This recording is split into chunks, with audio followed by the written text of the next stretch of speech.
നിങ്ങൾക്ക് എല്ലാവർക്കും മിസാസ് കിച്ചണിലേക്ക് സ്വാഗതം.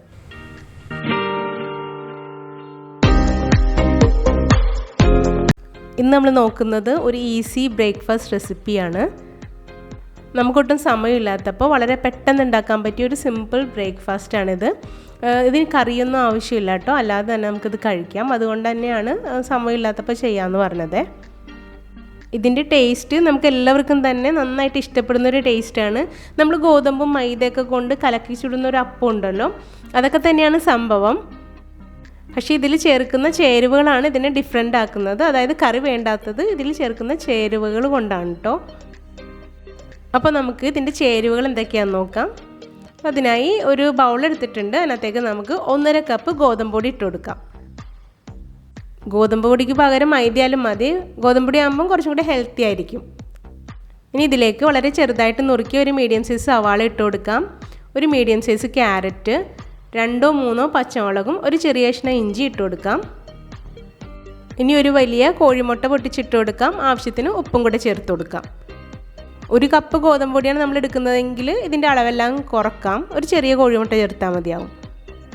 കോഴിമുട്ട ഒരു വിസ്ക് വെച്ചിട്ട് നന്നായിട്ടൊന്ന് ഉടച്ചു കൊടുത്തിട്ടുണ്ട്. ഇതിനകത്തേക്ക് കുറച്ച് വെള്ളം ഒഴിച്ചിട്ടൊന്ന് കലക്കിയെടുക്കാം. പച്ചവെള്ളമാണ് ഒഴിച്ചു കൊടുത്തത്. 1 കപ്പ് മൊത്തം ഒഴിച്ചു കൊടുത്തിട്ടുണ്ട്. അത്യാവശ്യം ലൂസായിട്ട് വേണം നമുക്കിത് കലക്കിയെടുക്കാനായിട്ട്. അപ്പോൾ ആവശ്യത്തിന് മാത്രം വെള്ളം കുറച്ച് കുറച്ചായിട്ട് ഒഴിച്ചിട്ട് നമുക്കിത് കലക്കിയെടുക്കാം. അപ്പോൾ ഇതുവരെ നിങ്ങൾക്ക് ഈ വീഡിയോ ഇഷ്ടമായാൽ, ഈ വീഡിയോ നിങ്ങൾക്ക് ഉപകാരപ്പെടുമെന്ന് ഉറപ്പുണ്ടെങ്കിൽ ഒരു ലൈക്ക് തീർച്ചയായിട്ടും കൊടുത്തേക്കണം.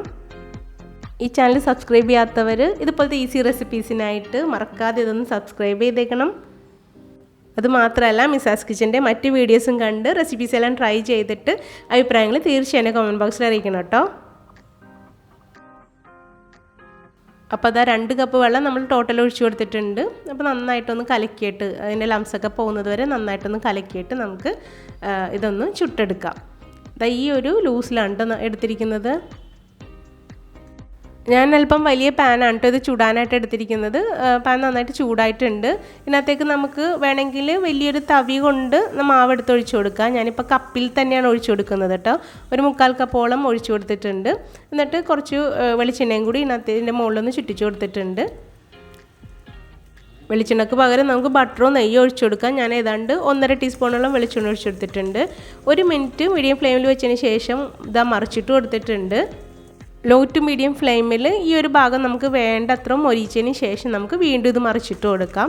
അപ്പോൾ നമ്മുടെ ഇഷ്ടമനുസരിച്ച് ഇത് മൊരിച്ചെടുക്കാം. വല്ലാണ്ട് മൊരിഞ്ഞതാണ് ഇഷ്ടമെങ്കിൽ അതനുസരിച്ച് മൊരിച്ചെടുക്കാം. അപ്പോൾ ഈ സൈഡും അല്പനേരം കൂടി വെച്ചതിന് ശേഷം എന്താ പ്ലേറ്റിലേക്ക് മാറ്റിയിട്ടുണ്ട്. അപ്പോൾ തീർച്ചയായും നിങ്ങൾ ഇത് ഉണ്ടാക്കി നോക്കണം കേട്ടോ. വളരെ ഈസി ആണല്ലോ, കണ്ടില്ലേ? അതുപോലെ നല്ല ടേസ്റ്റാണ് കേട്ടോ. നിങ്ങൾ വിചാരിക്കുന്ന പോലെയല്ല, നല്ല രുചി തന്നെയാണ്. അപ്പോൾ തീർച്ചയായും നിങ്ങളിത് ഉണ്ടാക്കിയിട്ട് നിങ്ങളുടെ അഭിപ്രായങ്ങളും നിർദ്ദേശങ്ങളും തീർച്ചയായും കമൻറ്റ് ബോക്സിൽ അറിയിക്കണേ. അപ്പോൾ ഇതുപോലെ തന്നെ നമുക്ക് ബാക്കിയുള്ളതും കൂടി ചുട്ടെടുക്കാം. അപ്പോൾ ഇതുപോലത്തെ എളുപ്പപ്പണികളൊക്കെ നിങ്ങളുടെ ഫ്രണ്ട്സ് ആൻഡ് ഫാമിലിക്കൊന്ന് ഷെയറും കൂടി ചെയ്തേക്കണേ. താങ്ക്